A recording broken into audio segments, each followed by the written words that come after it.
It's 8 myths uncovered about selling a house in probate. There are a ton of misconceptions about probate real estate, and we're going to address those today. Let's go.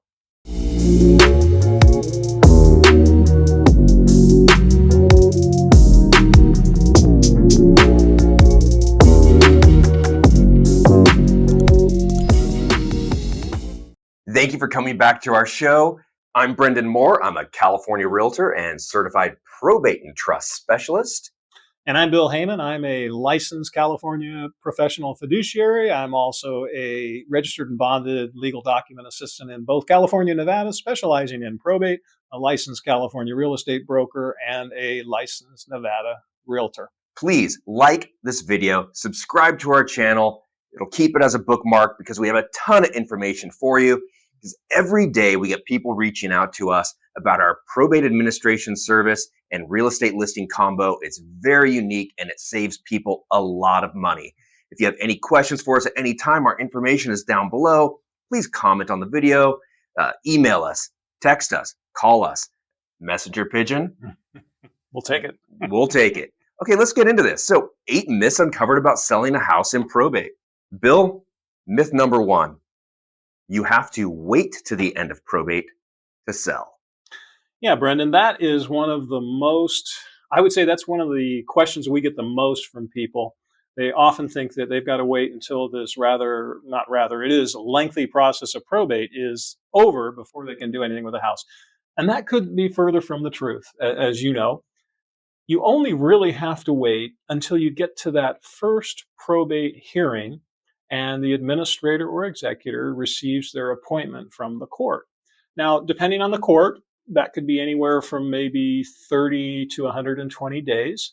But once you get that appointment and you've got an executor or administrator officially appointed, you can list and sell the house right away. You do not have to wait until probate is over to sell the house. All right, myth number 2. The probate sales process takes a long time. Brendan, why don't you have at that? Yeah, I do hear that a lot, that a lot of people will think that maybe it takes 6 months or maybe even longer. Maybe it has to go through the entire probate. The probate has to end for it to close or something like that. Whereas when the court has given the personal representative, either the executor or the administrator, full authority, when they've granted that kind of authority, on a buyer's side, it's really similar to a regular sale. Yeah. Typically, once you get an offer, it's like 18 to 30 days, is pretty common. So it really doesn't take much longer. Now, if it's limited authority, that's a different situation. And those are less common where we're at in California and Nevada. But in that particular case, it could take 4 or 5 months in some cases, sometimes less, sometimes more, but most probate sales take just as long as a normal real estate sale.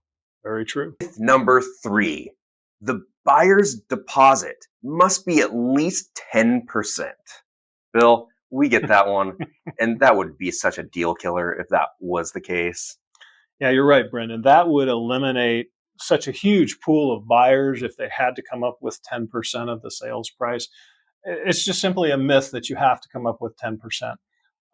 There are very, very rare occasions, I'll say, when, you do have to come up with 10%. But I would say that 95%, maybe even close to 98% of all probate sales are far less than a 10% EMD or buyer's deposit. So that's a big myth. We want to dispel it. It simply, for the most part, is just not true. What would you say is a really common deposit amount by percentage? Oh, I would say anywhere from maybe 1% up to 3%. That's very, very common. And in fact, most of the probate sales that we've been involved with, in fact, pretty much all of them have been in the 1% to 3% range as a deposit, which is pretty common, wouldn't you say, Brendan, with a regular sale? Very common. In fact, identical to a regular real estate sale. Yeah. All right. Myth number 4. There needs to be a court hearing during the probate sale. Brendan, tell us about that. That's another one. I get a lot of people reaching out to me and thinking that that's the case, but most often, if the personal representative has been granted full authority, you're past that kind of court hearing, that seller has the full authority to sign accepted offers, to get that sale closed. So there's no hearing after that. Now, in a case of limited authority, yes, there is a court hearing to confirm the sale, and it's a much longer process. If you're interested in learning more about that, make sure to watch our video, limited authority versus full authority. We have it linked below on our channel, and it's a really good informational video for you to watch. Bill, anything else to say about this? Just to touch back on what you said about limited authority, I do want to emphasize to our audience that limited authority probate sales are much less common than full authority. So you're not going to run into it that often. Occasionally you will, but not that often. Myth number 5: you have to use the realtor your probate attorney chooses. Bill? Wow, that is one that I hear all the time, and it's simply not true. Whoever the executor or administrator is of the estate, that's part of their job, is to choose the realtor that's going to be used to list and sell the probate property. Now, an attorney may have a suggestion as to who to use, but by no means does the attorney make the decision as to who the executor or administrator uses as the realtor to list with. It's completely the administrator or executor's choice. And the administrator and executor should use whoever they think is going to do the best job for them. Now, Bill, we have a video on how to hire a realtor for a probate sale. It's linked below, so make sure you look at that. It's 10 questions with a downloadable list of questions to ask a realtor when you're interviewing them, plus an additional 5 questions on that list that we don't get to in that video. Mm-hmm. Yeah, that list of questions I think is really imperative for any executor administrator who is going to interview realtors to list with. So be sure and watch that video, and be sure to download that list. It will help you. All right, myth number 6. You don't have to continue to make mortgage payments on the probate home because it's in probate and it's not going to go through foreclosure. Oh, yeah. The bank doesn't care if it's in probate or not. They just want their money. Mm-hmm. So that is an absolute myth. You should continue to make those mortgage payments. I know that a lot of times the estate doesn't have those funds. Perhaps it can be a daunting task to do that. But if you have the ability to, you want to avoid foreclosure, because a bank can foreclose on that home. And it's just another reason to maybe act very quickly with the probate process. Get your probate professional, your attorney, or your non-attorney probate administration service, like the one that we provide at an incredible discount to our clients in California and Nevada, or just start that process very quickly, because you don't want to be making those payments for a long time. Bill? Yeah, and one thing just to add, Brendan, to what you're saying is we have a lot of experience working with probate and families who are going through probate where, unfortunately, the property is in foreclosure as it's going through probate.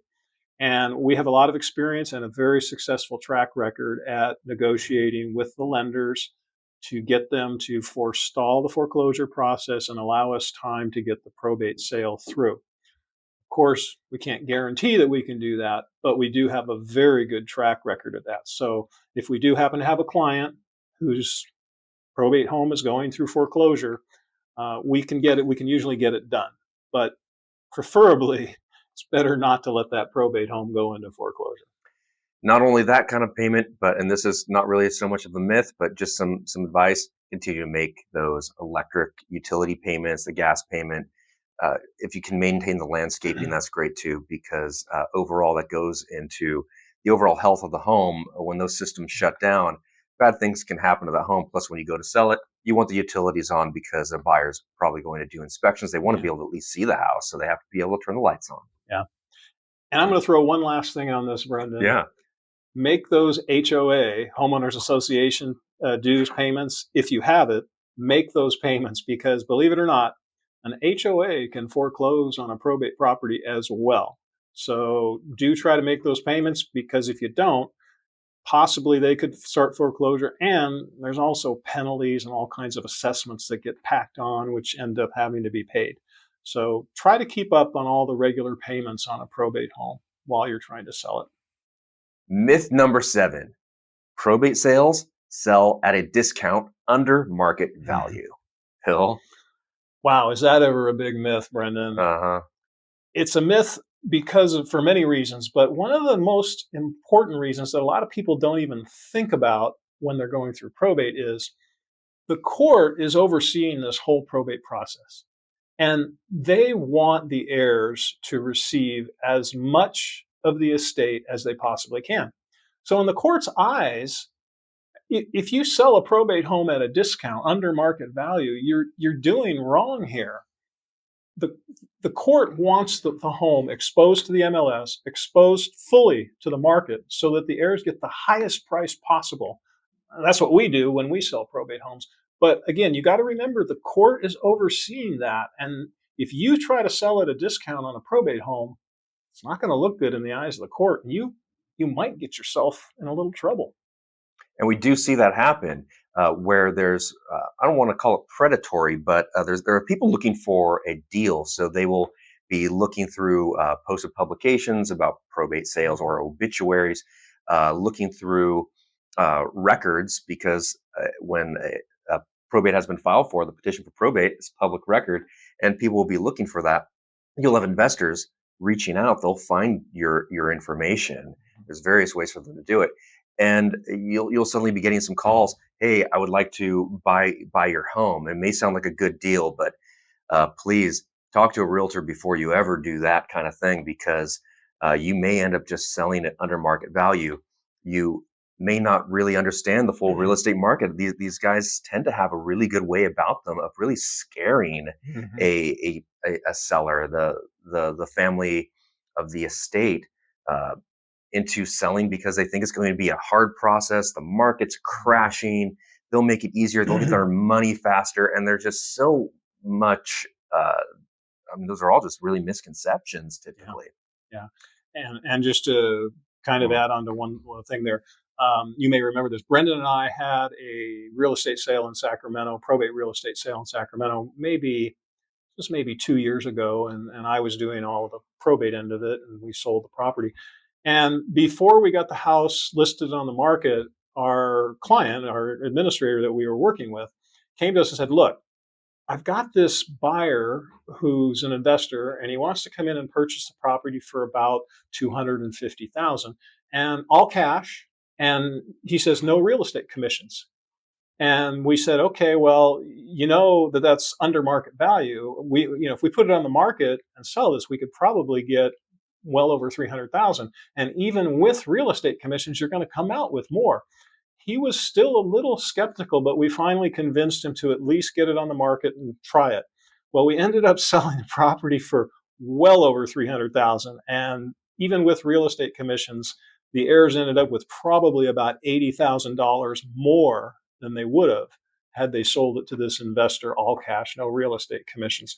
So just again, I'm just trying to show how it's so important to get that property exposed to the market and get full price, no discount.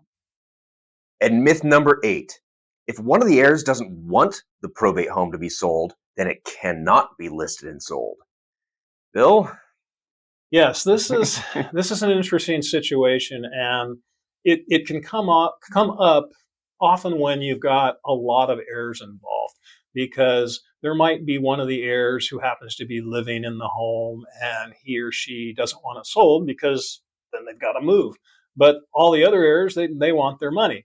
So you got a little bit of a conflict there, and a lot of people think, well, then the house can't be sold. Not true. You would have to go through a court confirmation process identical to what you would go through if it was a limited authority type sale.